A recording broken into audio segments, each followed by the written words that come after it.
'Tis the unknown we fear when we look upon death and darkness. Nothing more. And also, giant spiders. Let's not forget the giant spider. Welcome back to Drifting in Books, everyone. That was, of course, a quote from Albus Dumbledore in the book that officially ended all of our childhoods. We are talking about the book full of potions, puberty, and pure pain, Harry Potter and the Half-Blood Prince. And we're asking the question that haunts us all. Was Dumbledore's death a brilliant strategic sacrifice from a chess master, or was it the ultimate cold-blooded move from a guy who was always a little bit terrifying? It's a really compelling question because his actions reframe the entire story. On one hand, he's giving Harry these incredibly vital private lessons about Voldemort's past. On the other, Harry is completely ignoring him to play detective. Oh, totally. Dumbledore is trying to show him the secrets to saving the world, and Harry's basically got a corkboard with red string connecting pictures of Draco Malfoy to the men's bathroom. Priorities, my dude. Exactly. Was he right to follow his gut, or was he just a teenager ignoring the most important homework assignment of all time? And speaking of questionable academic choices, we have to talk about the Half-Blood Prince's textbook. The ultimate cheat sheet. I would have sold a kidney for that thing in high school chemistry.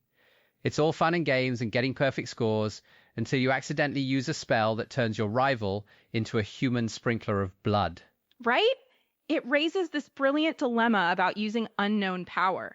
So was Harry just being resourceful, or was he playing with a magical fire that was bound to explode? We are going to get into all of it. Okay, can we please talk about Harry's absolutely terrible priorities in this book? Seriously, Dumbledore is offering him the most important private tutoring of all time, literally the How to Defeat an Evil Dark Lord masterclass. And what is Harry doing? Oh, you mean he wasn't taking notes? He was busy with his extracurriculars, Advanced Stalking and Brooding 101, with a minor in Unfounded Accusations. Exactly! He spends the entire year tailing Draco Malfoy like a wizard private eye, convinced he's up to something, while Ron and Hermione are basically begging him to just focus on the giant, soul-splittingly important homework Dumbledore is giving him. On one hand, it's infuriating, but on the other, was he wrong? I mean, he wasn't wrong, but his methods were chaotic. It's the magical equivalent of your friend who's convinced their partner is cheating, so they spend a month hiding in the bushes outside their office, instead of, just talking to them. The dedication is impressive. The execution is a solid C-. That's a perfect analogy, because everyone around him, including the audience at times, just thinks he's being an obsessive, stubborn teenager. But I think it reveals this fundamental shift in Harry.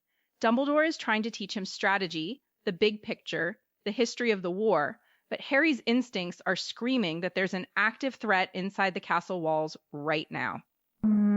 He's got that spidey sense, but for ferret-faced Slytherins. He does! And it's a conflict between two valid approaches to war, isn't it? Do you focus on the macro-level threat by studying your enemy's past, or do you neutralize the immediate danger in front of you? Dumbledore is playing chess, but Harry feels like he's in a knife fight in a phone booth. Right, Dumbledore is showing him grainy black and white films of Voldemort's awkward childhood, and Harry is like, cool story, but the guy in my year is actively trying to smuggle an evil armoire into the school. Can we maybe deal with the murder cabinet first? The murder cabinet! Yes! And you know what's so fascinating? Dumbledore knows Harry is tracking Malfoy. He knows, and he lets it happen. Why do you think that is? Is he testing Harry's instincts? Ooh, now that's a thought. Maybe Dumbledore's playing 4D chess. He's like, all right, lesson 1 is about Voldemort's mommy issues.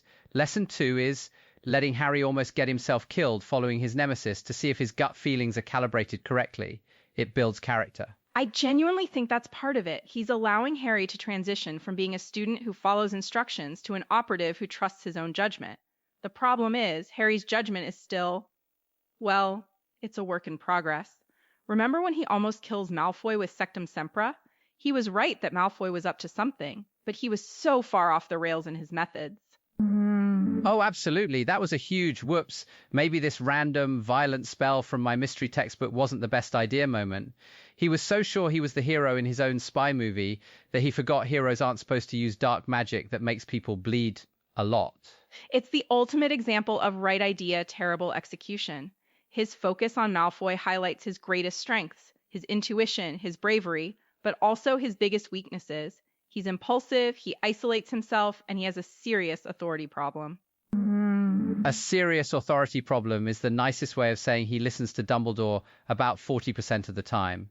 The other 60% is pure, unfiltered teenage angst and a hero complex. But that's what makes it so compelling. We, the reader, are screaming at him to go to his lessons and pay attention to the Horcruxes. But his gut, his trauma, his very nature is telling him to deal with the enemy he can see. And in the end, both were critically important. He needed the lessons, but he also needed to be on Malfoy's tail, because that's how the whole tragic endgame at the tower unfolds. So basically, his priorities weren't terrible, they were just split. He was trying to stream two different shows at once. One was a historical drama and the other was a thriller, and he kept missing the important plot points in both. And that is a perfect summary of Harry Potter's entire 6th year. A very stressful, very confusing, and ultimately heartbreaking split-screen experience. And while Harry was ignoring one set of instructions from Dumbledore, he was following another set of instructions obsessively. Ah yes, the instructions from his mysterious, emo textbook ghostwriter. Okay, can we please talk about the ultimate magical cheat sheet, the Half-Blood Prince's textbook? I want an honest answer from you, Leo. You're 16, you find that book, you're using it, aren't you? Am I using it? Maya, I'm franchising it. I'm opening up a Kinko's in the Gryffindor common room to make copies. That's not a cheat sheet, that's just a better, more annotated edition of the textbook. It's like finding the developer's commentary version of a video game. It's just enhanced learning. Enhanced learning. Oh, I love that. You framed it so beautifully. But it gets Harry fame, the top grade, a vial of liquid luck, all things he didn't technically earn. I feel like it taps into this really interesting ethical gray area. Where is the line between being resourceful and just straight up academic fraud? The line is when Hermione Granger's hair catches fire from the sheer force of her moral outrage. As long as you stay on the other side of that, you're fine. Look, in the real world, this is just finding a really, really good Reddit thread that explains a concept better than your professor. Harry didn't steal the answers, he just found a better teacher. An anonymous, slightly creepy, ink-based teacher. See, I think that's where it gets complicated. It's not just about the grade. He's following instructions without understanding the why. He's just crushing a bezoar instead of stirring 7 times because the book tells him to. He's not learning potions, he's learning how to follow Snape's old instructions. It's the illusion of genius without the actual work.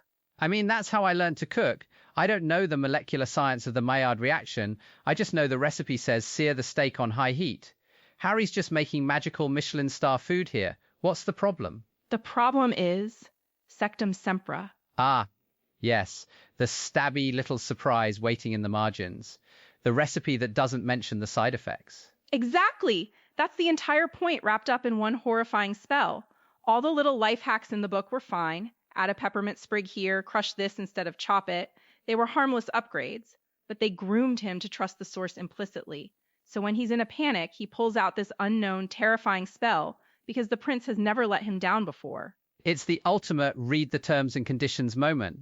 He just clicked agree on the whole book without scrolling down to the part that says may cause excessive bleeding and a lifetime of trauma. He downloaded a free app that came with some seriously malicious spyware. Right. And what I find so fascinating is that it forces Harry to confront his own capacity for darkness. He didn't mean to do that to Malfoy, but he still chose to use a weapon he didn't understand. It completely shatters his black and white view of the world. For the first time, the shortcut has a real, tangible, and bloody cost. He was so smug about that book too, just strolling into potions, whipping up perfect elixirs like some wizard Gordon Ramsay. This draught of living death is raw. And Hermione is just vibrating with rage in the corner because she actually did the homework. She's the one who bought the album and Harry just downloaded it illegally. And that's the core of it, isn't it? Hermione represents the integrity of the process. She believes in the struggle of learning because that's where the real knowledge comes from. Harry just wanted the result. The book is this perfect symbol of the seductive nature of power without effort. It's the difference between building the IKEA furniture yourself versus hiring a TaskRabbit.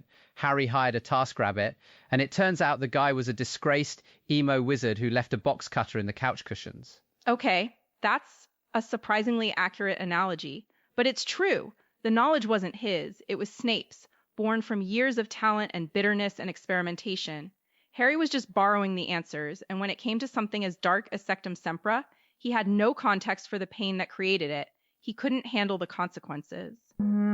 So the moral of the story is, if you find an old textbook with snarky comments in the margins, it probably belonged to a future double agent with a flair for the dramatic. Maybe just stick to the official curriculum. At least it won't try to murder your rival. Probably. Well, the darkness in that textbook came from someone's mind, Snape's, which I think is a perfect segue into looking at the mind that started this whole war. Okay, so let's dig into what I think is the absolute psychological core of this book, the whole tour through Tom Riddle's past. We spend so much time in Dumbledore's pensieve watching this kid's life unfold, and it forces you to confront this huge question.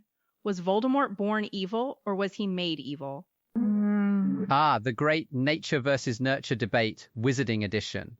Basically, was he a bad seed from day one, or did he just have the worst Yelp reviews for an orphanage ever? I mean, that's a way to put it. But seriously, Rowling gives the nurture argument so much weight. He was conceived under a love potion, which Dumbledore heavily implies means he's literally incapable of understanding love. Then he's abandoned in this bleak, miserable Muggle orphanage during the Blitz. It's almost a textbook recipe for creating a monster. You almost feel this tiny flicker of sympathy, right? A flicker, maybe, but that flicker gets immediately blown out by the fact he was basically a tiny mob boss at age 11. He wasn't just a sad, lonely kid. He was taking other kids into a cave to do something awful we never find out, and hanging their pet rabbits from the rafters. That's not a cry for help, Maya. That's a supervillain origin story starter pack. He was just missing the cape. Okay, that's one interpretation, I guess. But you can't just dismiss the context. He's a magical child surrounded by non-magical people who are terrified of him. He has no guidance, no one to explain what's happening to him. Power without understanding is dangerous. I don't know. When Dumbledore shows up, Tom isn't relieved or scared. He's instantly arrogant. He tries to mind game the most powerful wizard alive. That's not a kid looking for a mentor. That's a future Dark Lord looking at his first real competition. But isn't that just a defense mechanism? He's learned to be hard and manipulative to survive. I think the really fascinating part is how Dumbledore handles it. He sees this boy who is already so clearly damaged, and he offers him a chance. He brings him into a world where he could belong. And what does Tom do with that chance? He immediately starts researching how to become immortal and unleashes a giant basilisk in the school plumbing. It's like giving a pyromaniac a flamethrower and being surprised when the shed burns down. The guy's resume was already pretty dark before he even got to Hogwarts. I see what you're saying, but I disagree on one aspect. I don't think the book is trying to make us feel sorry for him. Not really. I think it's trying to show us that evil isn't this abstract, monstrous force that just appears. It's a path. It's a series of choices. Right, and he chose the murder everyone and get a snake face path. Exactly. That's the core of the issue. He had these moments, these crossroads. He could have chosen friendship, but he chose followers. He could have sought knowledge, but he sought only power. The tragedy isn't that he was born a monster. It's that he had the potential to be a brilliant wizard and chose, at every single turn, to become a monster instead. So basically, his backstory isn't an excuse. It's just a long list of red flags that everyone apparently decided to ignore until he started collecting magical artifacts like evil Pokemon. It just proves that the ability to love, which he was denied from conception, really is the most powerful magic of all. It's the one thing that could have saved him, and it's the one thing he could never comprehend. It's so painfully sad when you really stop and think about it. It is sad. It also confirms that if your entire existence is the result of a magical roofie, you should probably be automatically enrolled in intensive therapy from birth. Might have saved everyone a lot of trouble. Well, from the magical absence of love to the very, very awkward presence of it.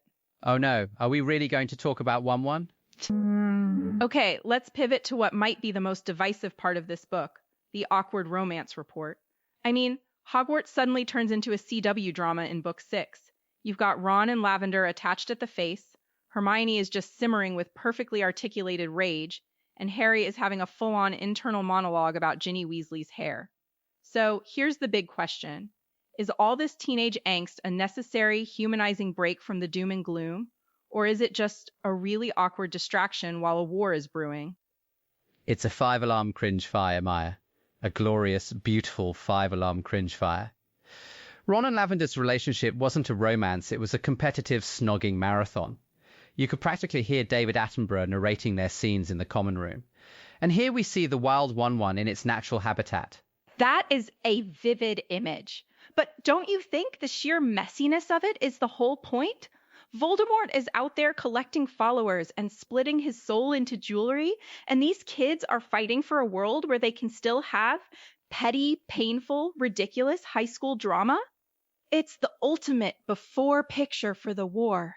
Okay, I see that. It's the calm before the storm, if the calm was a hormonal hurricane. But Hermione summoning a flock of canaries to attack Ron, that's not a humanizing break. That's the origin story for a new Batman villain. Professor McGonagall would be like, I'm sorry, Miss Granger, but he snogged someone else is not a valid reason to unleash an avian assault. But that's what I love about it. It's so visceral and real. She doesn't have a graceful, dignified reaction. She has a completely over-the-top, slightly unhinged magical reaction because she's a heartbroken teenager who happens to be a brilliant witch. It's so much more compelling than if she just cried into her pillow. It shows how high the emotional stakes are for them personally, separate from the whole saving the world business. Fair enough. The canary attack was definitely an upgrade from writing a sad song on a guitar. What about Harry, though? He spends half the book just staring at Ginny, thinking about Ginny, smelling old potions that smell like Ginny. It's the most internal, low-action pining I've ever seen. The man needed a wingman, not a prophecy. Oh, absolutely. He's emotionally constipated. But that's his character arc, isn't it? He's spent 5 books being the boy who lived, a symbol. This is the first time he's really grappling with being just Harry, a boy who has a massive, inconvenient crush on his best friend's sister. It grounds him. How does that not make his final decision to break up with her to protect her feel 1,000 times more painful and meaningful? Right. It's character development. I guess it just felt like we were watching someone trying to solve a puzzle in slow motion while the house is on fire. And can we talk about Felix Felicis? He only makes a move on Ginny after chugging liquid luck. Was it real, or was it just magical liquid courage? It's basically the Wizarding World's version of 2 shots of tequila. See, that's where it gets philosophically interesting. I don't think the potion made him do anything. I think it just silenced the 50 different voices of anxiety in his head. It gave him permission to act on what he already felt. It's not a love potion, which is fake and manipulative. It's a confidence potion, which is actually kind of therapeutic. So Harry's big romantic breakthrough was sponsored by a performance-enhancing drug. Got it. Slughorn was the ultimate wingman, and he didn't even know it. Okay, that's one interpretation, I guess. But you have to admit, seeing them all navigate this stuff, the jealousy, the confusion, Ron trying to say Hermione's name in his sleep, it makes the ending hit so much harder. It raises the stakes. They aren't just fighting Voldemort to save an abstract concept of good. They're fighting for their right to have terrible, messy relationships. Exactly! They're fighting for a future where their biggest problem can be who to take to the Hogsmeade Winter Formal. And in a book that ends with the death of Dumbledore and the loss of all safety, reminding us of that simple human desire is not a distraction, I think it's the whole point. So the rom-com side quest makes the final boss battle more meaningful. I can get behind that, as long as we agree that Ron calling Lavender Lav-Lav should be classified as an unforgivable curse. On that, Leo, we are in complete and total agreement. All that teenage drama feels so fleeting, though, when you get to the end of the book. Okay, let's get to the moment that shatters everything. The astronomy tower. The end of the book reveals that Dumbledore's death wasn't a random tragedy. It was a prearranged, meticulously planned event with Snape. And I am endlessly fascinated by this because, on one hand, it's a stroke of tactical genius. It solidifies Snape's cover and protects Draco's soul. But on the other hand, wow, is it cold-blooded. Cold-blooded is an understatement. Dumbledore is basically the CEO of a startup called Save the World. And in the final all-hands meeting, he says, "Okay, Steve from accounting, your Q4 objective is to murder me in front of the children. It'll be great for synergy and really cement your position with the competition." Exactly! It's this perfect example of utilitarian ethics pushed to its absolute extreme. The greater good becomes this justification for what is, essentially, profound psychological manipulation. Dumbledore knows Snape is the only one who can do it, and he leverages Snape's entire life, his love for Lily, his guilt, his loneliness, to get him to agree to this soul-damaging act. It's brilliant, but it feels so ruthless. It's the worst performance review of all time. Severus, you've been a great employee, but your final task is to become a murderer to help our long-term strategic goals. There's no bonus, but you do get to live with the crushing weight of my death for the rest of your life. Any questions? And that's the thing. Snape's reaction in the memory is pure anguish. He doesn't want to do it. He argues. And Dumbledore just lays it on him, this immense burden. It makes you reevaluate everything Dumbledore has ever done. Is he a benevolent mentor, or is he a wartime general who sees people, even people he cares about, as pieces on a chessboard? Oh, he's 100% a chess master. Harry is his queen, Ron and Hermione are the bishops, and Snape is that weird knight piece that you sacrifice in a super confusing but apparently brilliant move that no one understands until 5 turns later. Right! And then you have that devastating line on the tower. Severus, please. For years we all thought he was pleading for his life. But knowing the truth, what is he pleading for? He's pleading with Snape to go through with it, to keep his promise. He's basically saying, stick to the script, Severus. Don't you dare improvise right now. The investors are watching. Stop! But it's true. He's ensuring his own martyrdom plays out correctly. And what's even colder, when you really think about it, is what this plan does to Harry.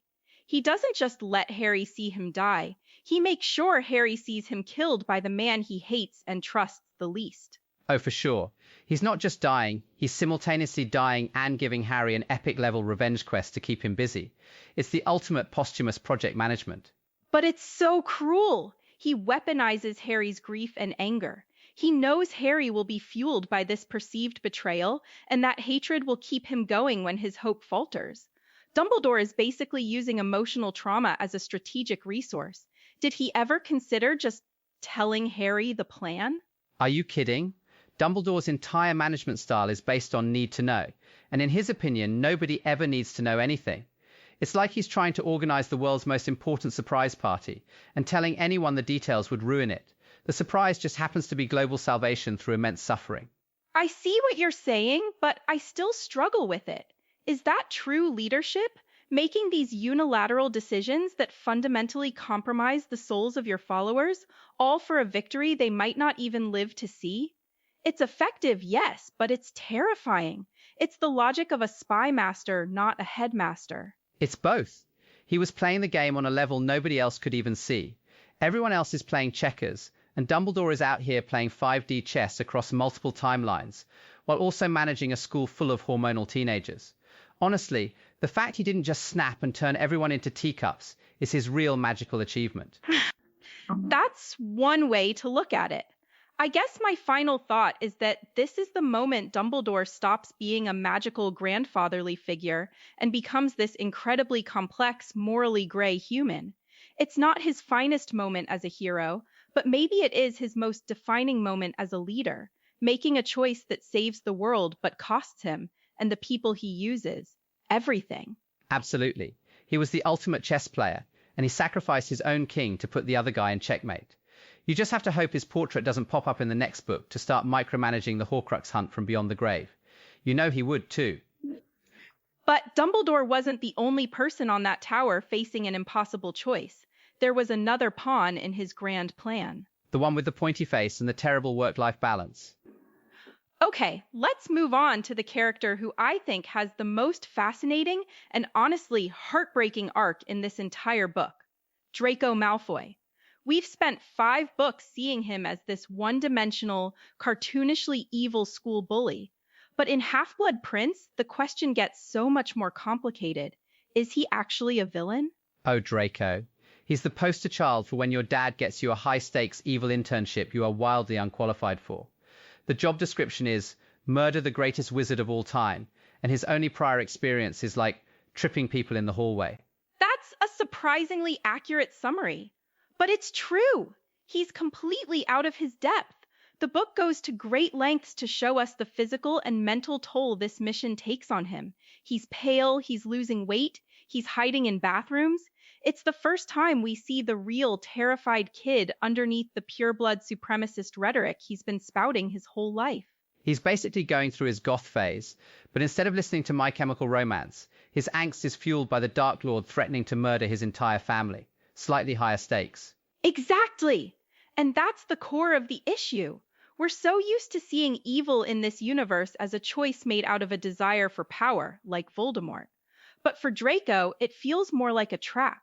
He's this privileged kid who has coasted on his family name, and suddenly he's face to face with the brutal reality of what being a Death Eater actually means. It's not just talk anymore. Right. It's one thing to have the Dark Mark tattooed on your arm. It's like the ultimate edgy SoundCloud rapper face tattoo. It's another thing entirely when your boss, who doesn't have a nose, asks you to commit a capital crime. There's no HR department to complain to. And his attempts to follow through are so clumsy, they're almost tragic. The cursed necklace hits Katie Bell. The poisoned mead almost kills Ron. He's failing spectacularly, and every failure just makes him more desperate. Did you find yourself feeling any sympathy for him during all of this? I mean, a little. His plans have the same success rate as me trying to assemble IKEA furniture. There's just a lot of yelling, something breaks, and an innocent person ends up crying. It's hard to be truly afraid of a villain who is this bad at his job. I see what you're saying, but I disagree on one point. I think that's what makes him so compelling. He's not a good villain because he's not a true villain. The moment that crystallizes it for me is that scene in the bathroom with Harry. Ah yes, the Wizarding World's most dramatic wet floor duel. Stop! But seriously, Harry hits him with Sectum Sempra, a spell he doesn't even understand, and we see Draco just bleeding out on the floor. In that moment, he's not Malfoy, the school rival. He's just a boy, grievously injured. It forces the reader, and Harry, to see him as a victim for the first time. It completely destabilizes the hero-villain dynamic. You're right. It's a huge uh-oh moment for Harry. He finally goes too far, and the person he does it to is the guy he's been hunting all year. It's messy. It's like finding out the school bully you hate is also like really sad. It just ruins the clean narrative. It does. And it all leads to that tower scene. When he's finally standing in front of Dumbledore, he has his chance. Everything has led to this moment, and he can't do it. He lowers his wand. For all the talk, for all the posturing, when it comes down to the act of murder, he falters. Do you think that's a moment of moral clarity or just pure cowardice? I think it's the magical equivalent of standing on the high dive for 10 minutes and then quietly climbing back down the ladder. Is it brave? No. But is it better than belly flopping into the abyss? Absolutely. That's a great way to put it, because ultimately, he's just a scared 16-year-old who finally understands he's a pawn in a game he never really wanted to play. He's not a hero, not by a long shot. But this book proves he was never really the bad guy we thought he was either. He's just the boy who was given no good choices. He's the boy who should have just stayed home and played Quidditch. He tried to join the big leagues, and he found out he was way, way better on the bench. So really, when you close the cover on Half-Blood Prince, the entire game has changed. Hogwarts is no longer a guaranteed safe haven, the greatest protector is gone, and Harry has finally, fully accepted his mission. Yep, the training wheels are off, and the bike is on fire. This book is basically the final school assembly before the world's worst, most high-stakes gap year. It's the official end of childhood for these characters. The story isn't about passing exams anymore, it's about survival. And it's the perfect, heartbreaking launchpad for the Horcrux hunting road trip from hell. And speaking of horrifying road trips, you should definitely join us for the next one. We're diving into Deathly Hallows, and you don't want to miss our emotional breakdown over the tense scenes. That's a very compelling pitch. It's an honest one. Hit that subscribe button on whatever app you're using so you don't miss it. It's way easier than trying to find a hidden Horcrux, we promise. Thanks for drifting in with us. We'll see you next time.